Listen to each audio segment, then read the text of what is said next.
Pokračujeme s Ford Rangerom. Kolega už vytlmil a odlučnil dvere. Použili sme nakoniec ako odlučnenie sandvičový materiál od doktora Artex, Vibro-Barrier sa to volá. Je to vlastne spojenie pomletého odlučenia so zvukovou membránou. Je to dobrý materiál, radi ho používame, hlavne na podlahy, ale dávame ho niekedy aj do dverí, hlavne do takéhoto hlučného vozidla.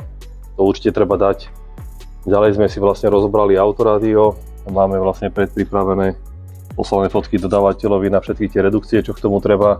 A samozrejme aj taký zvláštny rámik tam bude, ktoré všetko sa rieši. Pirelu nám bohužiaľ Ford napísal, že sa neobjedná doma, tak čakáme, či na to je nejaká náhrada alebo nie, uvidíme. Okenné fólie sú spravené.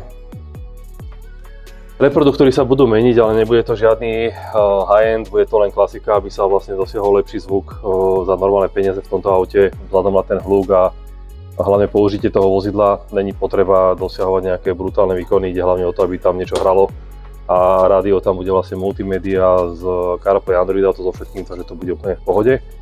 A na uzavretie dverí sa používa Dr. Artex Gold. Z toho dôvodu, že tie dvere mali takú parozabranu len, takže majú tam vlastne otvory a my potrebujeme vlastne dosiahnuť z tých dverí spraviť z toho normálnu ozvučnicu, aby z toho išiel normálny zvuk.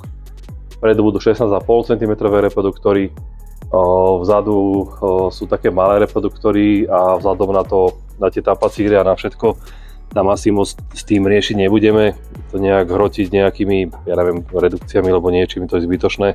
Takže predpokladám, že dozadu sa dajú klasické nejaké 10 cm koaxiály a bude vybavené.